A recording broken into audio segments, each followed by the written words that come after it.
그는 흥하여야 하겠고 나는 쇠하여야 하리라 라는 본문을 가지고 우리 그와 나라는 제목으로 오늘 말씀을 나누기를 원합니다.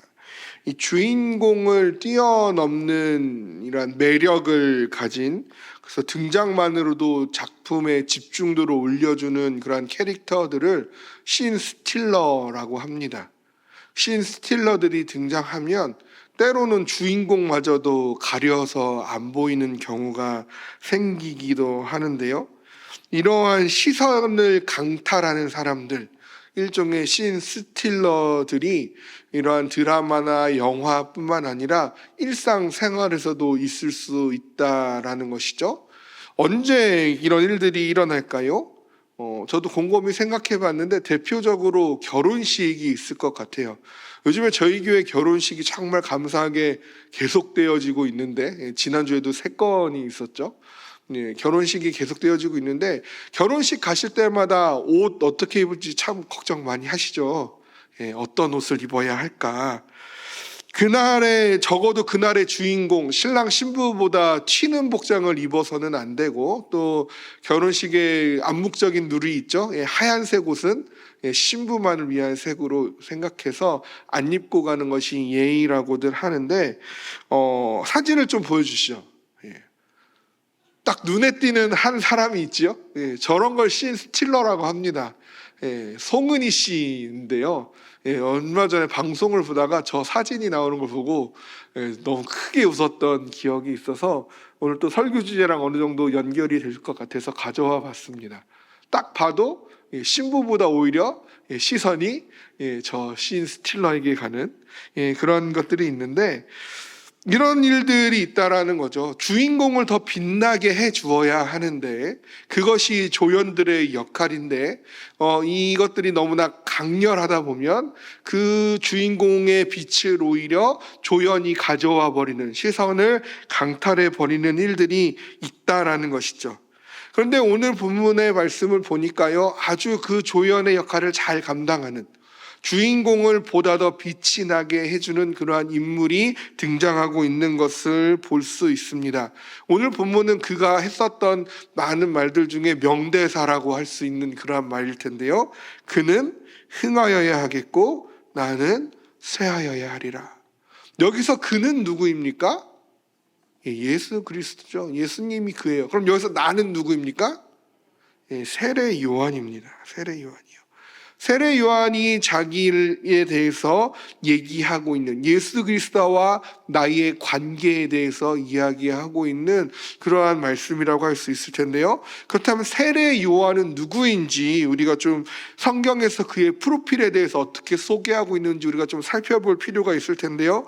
세례 요한 그 스스로는 자신을 더러 무엇이라고 얘기하고 있는지 요한복음 1장 23절에서 정확히 말씀하고 있는데요. 요한복음 1장 19절부터 유대인들이 예루살렘에서 모여서 세례 요한을 찾아갑니다. 그리고 막 물어봐요. 너가 도대체 누구냐? 그랬더니 세례 요한이 나는 그리스도가 아니라 라고 얘기를 하고요. 그리고 선지자냐 엘리야냐 물어보는데, 그것에 대해서 세례 요한은 이렇게 대답을 합니다. 나는 선지자 이사야의 말과 같이 주의 길을 곧게 하라고 광야에서 외치는 자의 소리다 라고 얘기를 해요. 메시아를 고대하던 이스라엘 백성들에게 세례 요한이라는 이름의 이 인물이 등장은 커다란 이슈가 되었고 충격이 되었습니다. 그는 광야에서 생활하였고 메뚜기와 석창만을 먹었고 유대인들을 향하여서 회개하라고 외쳤던 인물이며, 그 유대인들에게 회개의 세례, 그 물세례를 베풀었던 인물이죠. 여지껏 있지 않았던 새로운 캐릭터가 등장을 했고, 이것은 당시 이스라엘 백성들의 큰 이슈가 되었고, 과연 이 세례 요한이라는 사람이 누구이길래 이러한 행동을 하는가라는 것이 아주 커다란 그런 주제로 부각되어 있었죠. 그러한 그들에게 있어서 세례 요한은 자신을 소개하기를 나는 그리스도가 아니다, 너희들이 그렇게 우리가 고대하던 메시아가 아님을 명확하게 이야기를 합니다. 그리고 나서 이야기를 하는 것이 그는 흥하여겠고 나는 쇠하여야 하리라 라고 이야기를 하고 있다라는 것이죠. 자신은 그리스도를 드러내게 해주는 역할을 감당할 뿐이지 내가 그리스도가 아니라는 그의 위치와 그의 사명과 그의 역할을 아주 잘 밝혀내고 있는 것이죠. 그렇다면 예수님은 그 세례 요한을 무엇이라고 소개하고 계실까요? 마태복음 11장 11절에서 예수님은 이렇게 세례 요한에 대해서 말씀하시는데요. 내가 진실로 너희에게 말하노니 여자가 낳은 자 중에 세례 요한보다 큰 이가 일어남이 없도다라고 말씀을 하십니다. 우리가 흔히 존경하는 인물들, 멘토로 삼는 그러한 인물들에게서 중요하게 여겨지는 자질들이 사실 세례 요한에게서는 잘 발견되지 않지요. 세례 요한이 정계나 사회에서 바닥에서부터 출세한 그런 전설적인 인물이 아니었지요. 세례 요한이 그렇다고 해서 모세와 같이 민족을 해방한 위대한 지도자도 아니었고요. 다윗과 같이 전쟁에 나가서 승승장구하면서 나라를 부강하게 만든 그런 인물도 아니었습니다. 그는 그저 광야에서 홀로 지낸 인물이었고 그는 온화한 이미지마저도 아니었죠. 오히려 그는 거침없이 죄를 지적하고 회개를 촉구하는, 잘못을 나무라는 그러한 인물이었습니다. 당시 세례 요한을 따라다니는 수식어들, 그에게 어울릴 법한 수식어를 찾는다면 아마 엄격하다, 금욕적이다, 공격적이다, 이상하다, 이러한 표현들이었겠죠. 그러나 예수님은 그러한 세례 요한을 소개하시기를 그를 여자가 낳은 자 중에 가장 큰 이라고 소개하고 있다라는 것입니다. 예수님이 왜 세례 요한을 그렇게 소개하셨을까요? 그것은 세례 요한이 가지고 있었던 역할, 그의 사명과 관련이 있다라는 것이죠. 그는 예수님 직전에 예수님의 길을 준비하는 자였습니다. 그의 모든 말과 그의 모든 행동은 예수 그리스도를 소개하고 예수 그리스도의 사역을 준비하는 것이었죠. 그리고 그는 이 사명을 온전히 감당해낸 것입니다. 바로 오늘 본문의 고백을 통해 우리는 알 수 있는 거죠. 그는 흥하여겠고 나는 쇠하여야 하리라. 그 모든 스포트라이트를 오직 예수 그리스도께 맞춰주는 그 역할을 너무나도 잘 감당하였다라는 것입니다. 이것이 생각보다 쉽지 않아요. 우리도 알죠. 항상 예수 그리스도께 우리의 초점이 맞춰져야 되고 예수 그리스도께 모든 스포트라이트가 비춰지도록 해야 된다는 사실을 우리는 잘 알고 있습니다. 그렇지만 우리는 이 점을 항상 쉽게 잊어버린다라는 것이죠. 너무나도 쉽게 초점이 나에게 맞춰질 때가 많이 있다라는 것입니다. 아담은 어떠했습니까? 하나님이 창조하신 그 에덴 동산에서 하나님이 아닌 나에게 초점을 맞췄을 때 그는 결국 하나님이 금하신 선악을 알게 하는 나무의 열매를 먹게 되었습니다. 그리고 그 결과 인류의 죄가 들어오게 되었지요.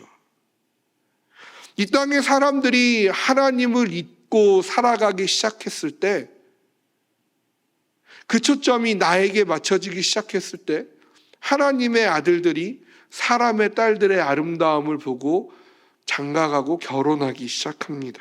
그 결과 죄가 땅에 관영하게 되어지고 홍수로 심판을 받게 되어집니다.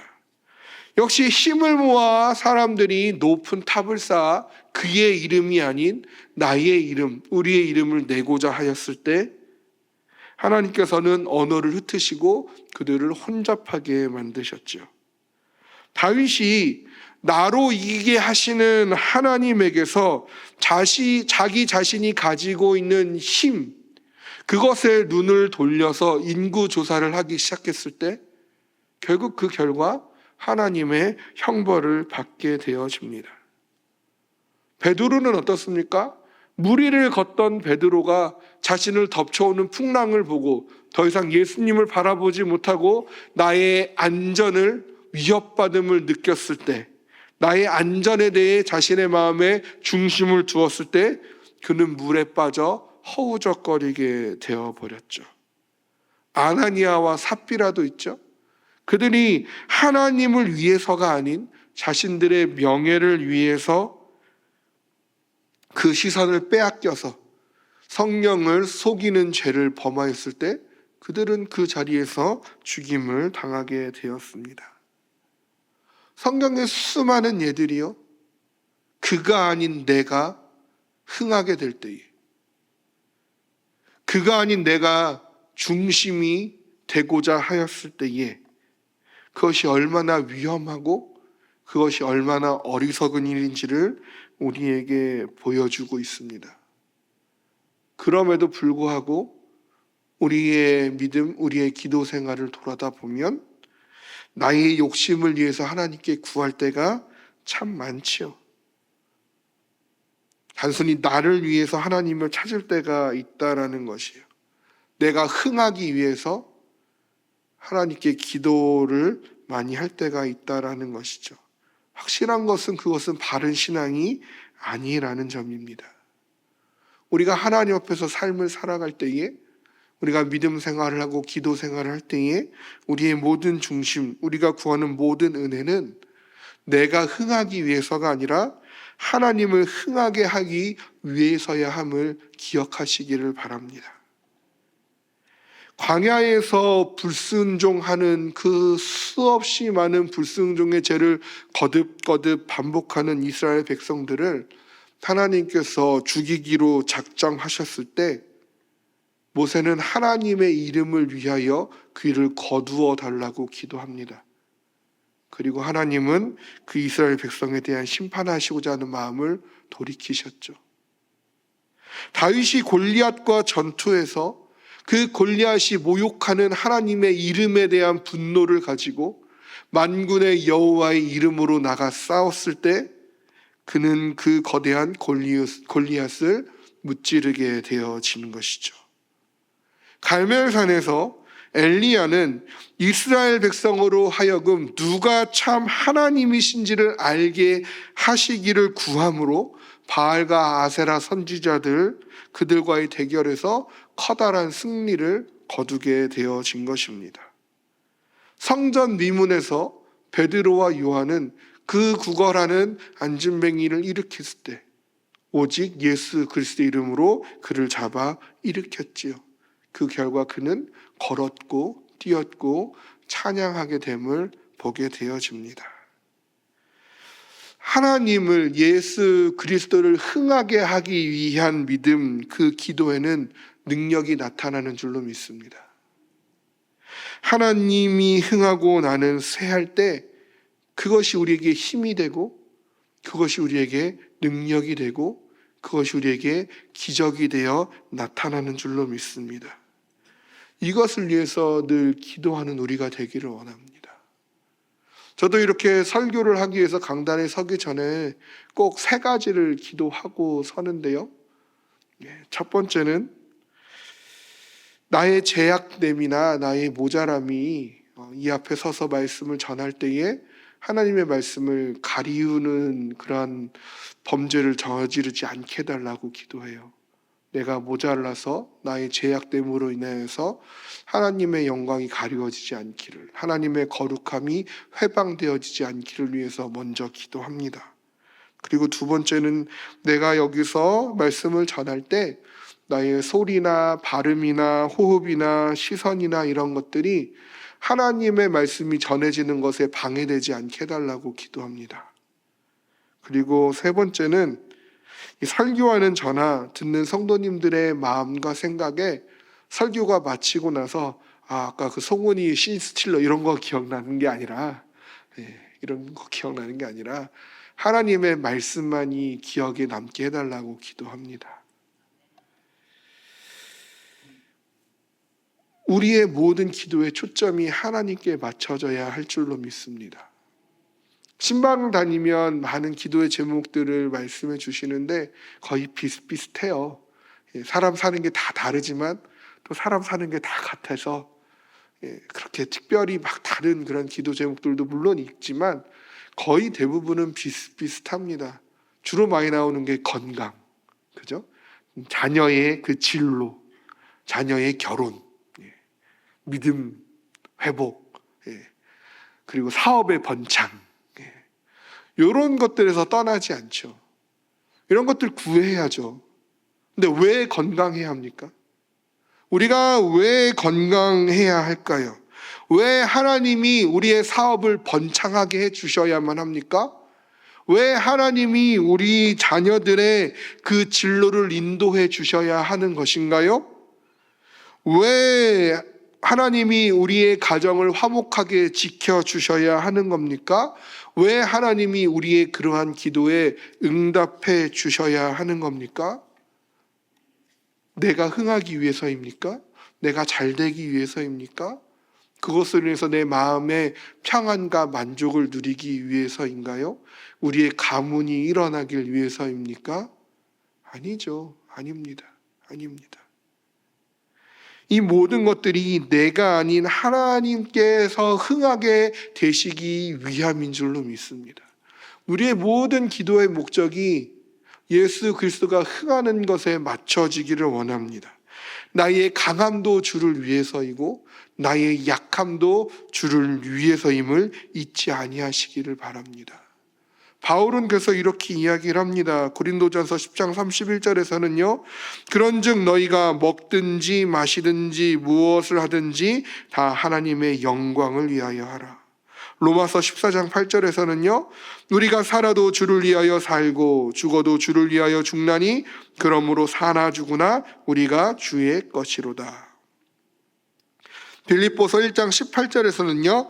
그러면 무엇이냐 거칠애로 하나 참으로 하나 무슨 방도로 하든지 전파되는 것은 그리스도니 이로써 나는 기뻐하고 또한 기뻐하리라.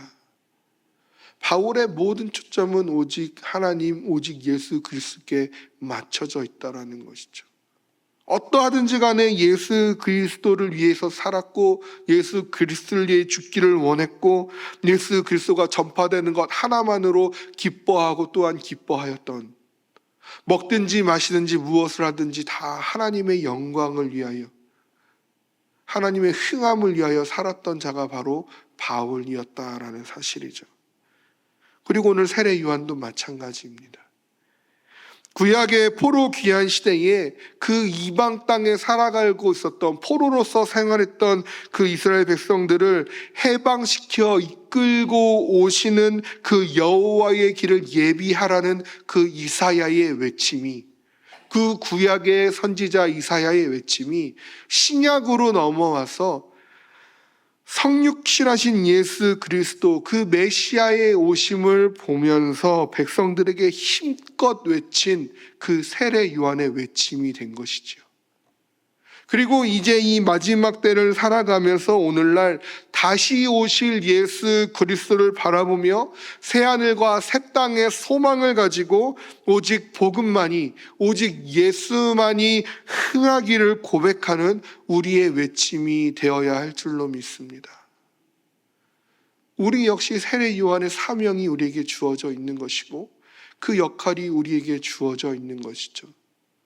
처음 오시는 예수 그리스도의 길을 세례 요한이 예비했다면 다시 오실 예수 그리스도의 길을 우리가 예비해야 하는 줄로 믿습니다.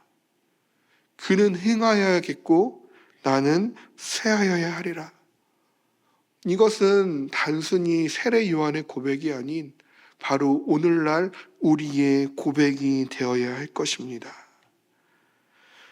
하나님이 주신 건강, 하나님이 주신 물질, 하나님이 주신 위치, 하나님이 주신 인맥, 하나님이 주신 지식, 하나님이 주시는 지혜, 그것이 무엇이 되었든 그 모든 것들을 가지고 나로 흥하게 하기 위함이 아닌 하나님으로 흥하게 하시기를 위하여 힘쓰는 우리가 되기를 원합니다. 기꺼이 내 삶의 중심의 자리를 하나님께 내어드리며 기꺼이 하나님을 위하여 내가 새하여짐을 두려워하지 않는, 그것에 대하여 인색하지 않는 우리가 되기를 원합니다. 나의 삶의 모든 자리에서 하나님께 영광이 돌려지고 찬양이 드려지고 하나님께서 영화롭게 되어지기를 소망하는 우리의 삶의 모든 자리가 되기를 소망합니다. 그래서 우리가 먹든지 마시든지 무엇을 하든지, 우리가 어떤 장소에서 무엇을 하고 있든지 그곳이 곧 다시 오실 주님의 길을 준비하는 자리가 되어지기를 원하고, 다시 오실 주님의 소리를 외치는 우리의 입술이 되어지기를 원합니다. 이 세례 요한의 사명, 그것은 우리의 사명이며 하나님을 흥하게 하는 우리, 또 우리의 자녀들, 우리 교회가 되어지기를 주님의 이름으로 소망합니다.